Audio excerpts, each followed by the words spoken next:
Chapter 6 manufacturing industries. Manufacturing industries यानी विनिर्माण उद्योग के बारे में इस चैप्टर में डिस्कस करना है। ये चैप्टर हम लोग को क्यों डिस्कस कर रहे हैं, तो ऑलरेडी हम लोग सेक्टर्स ऑफ इंडियन इकोनॉमी पढ़े थे, जिसमें प्राइमरी सेक्टर, सेकेंडरी सेक्टर्स और टर्सरी सेक्टर्स पढ़े थे। प्राइमरी सेक्टर्स के अंतर्गत हम लोग एग्रीकल्चर्स को ऑलरेडी जो है वो पढ़ चुके हैं। तो अब हमें जो है वो सेकेंडरी सेक्टर्स के बारे में विस्तृत जो है वो जानने का मौका मिला है। तो उसी सेकेंडरी सेक्टर्स के बारे में डीपली जानने के लिए हम मैन्युफैक्चरिंग इंडस्ट्रीज़ की बात कर रहे हैं।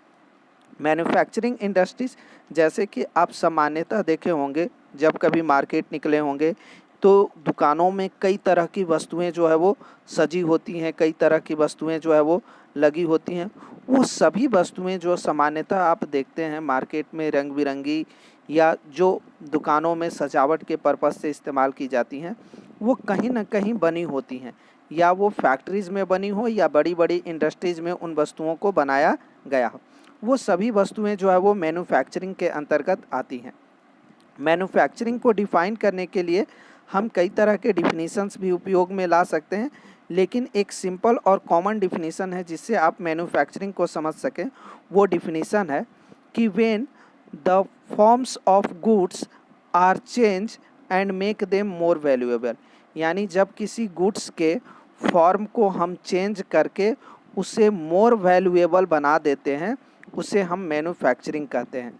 और यह भी आप कह सकते हैं कि this goods are produced in large quantity, और इस गुड्स का प्रोडक्शन जो है वो लार्ज क्वांटिटी में किया जाता है। जैसे कि एग्जांपल के लिए आप ले सकते हैं कि कोई लकड़ी है और उस लकड़ी को आप जो है वो फॉर्म चेंज कर रहे हैं। उसका फॉर्म आप कैसे चेंज कर रहे हैं, तो उसका फॉर्म जो है वो आप पलंग बनाकर, सोफ़ा बनाकर या चेयर बनाकर जो है वो उसके फॉर्म को चेंज कर दिए और उसे ज़्यादा वैल्यूएबल बना दिए।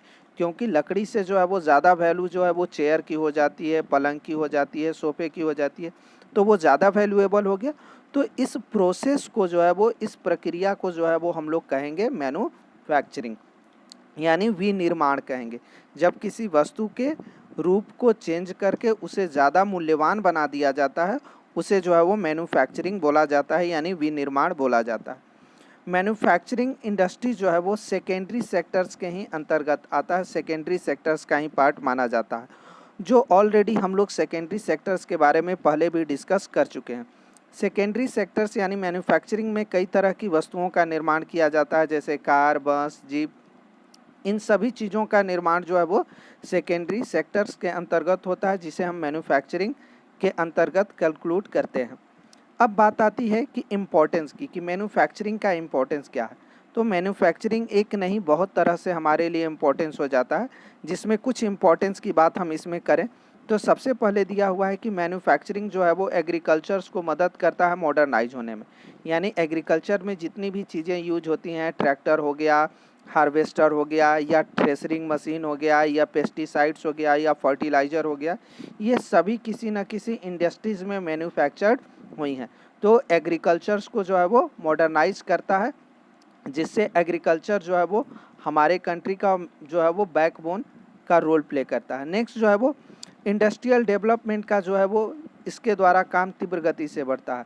कह सकते हैं कई तरह की वस्तुओं को जो है वो उत्पादन करता है, कई तरह से जो है वो लोगों को रोज़गार देने का काम करता है, और कई तरह से जो है वो ये दूसरे सेक्टर्स को जो है वो मदद करता है डेवलपमेंट में। नेक्स्ट अगर हम इसके बात करें कि मैन्युफैक्चरिंग के और इम्पोर्टेंस क्या है, तो मैन्युफैक्चरिंग से जो है वो हम कई तरह के गुड्स का निर्माण करके उन्हें हम एक्सपोर्ट कर सकते हैं, यानी उसे हम विदेशों में बेच सकते हैं। और विदेशों में जब हम किसी गुड्स को सेल करेंगे तो जाहिर सी बात है कि उससे हमारी फॉरेन करेंसी जो है वो बढ़ेगी, विदेशी जो है वो पैसों का भंडार हमारे देश में बढ़ेगा, यानी इसे हम फॉरेन एक्सचेंज कहते हैं। यानी मैन्युफैक्चरिंग के थ्रू हम एक्सपोर्ट करके फॉरेन एक्सचेंज को भी बढ़ा सकते हैं।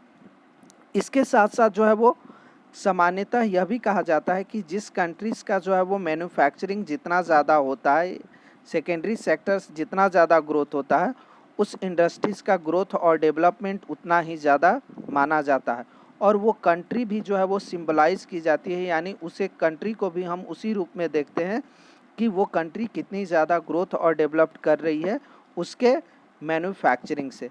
तो यह चीज़ें जो है वो साफ पता चलती हैं कि मैन्युफैक्चरिंग इंडस्ट्री जो है वो हमारे लिए कितना ज़्यादा इम्पोर्टेंस हो जाता है। जैसे कि अगर हम बात करें कि कई तरह की वस्तुओं का निर्माण जो है वो मैन्युफैक्चरिंग इंडस्ट्रीज़ के अंतर्गत होता है, जिसमें आप पीवीसी पाइप की बात कर सकते हैं, प्लास्टिक हो गया, मशीन्स हो गया, टूल्स हो गया, पेस्टिसाइड्स हो गया। ये सारी चीज़ें जो है वो मिलकर एग्रीकल्चर्स में एक इम्पॉर्टेंट रोल प्ले करती हैं, जिससे हमारा एग्रीकल्चरल ग्रोथ भी काफ़ी तेज़ी से होता है। आज के डेट में जहाँ ग्लोबलाइजेशन तेज़ी से फैल रहा है पूरी दुनिया में, वहाँ पर इंडस्ट्रीज़ का डेवलपमेंट होना जो है वो बहुत ज़्यादा ज़रूरी है। सामान्यतः कहा जाता है कि किसी भी कंट्री को ज़्यादा अगर ग्रोथ करना है तो वहाँ पर जो है वो मैन्युफैक्चरिंग को जो है वो और ज़्यादा बढ़ाना चाहिए, क्योंकि मैन्युफैक्चरिंग जो है वो सिंबलाइज होता है, कह सकते हैं, डेवलपमेंट का। तो ये जो है वो मैन्युफैक्चरिंग के इम्पोर्टेंस जो है वो आपको पता चल गए इससे।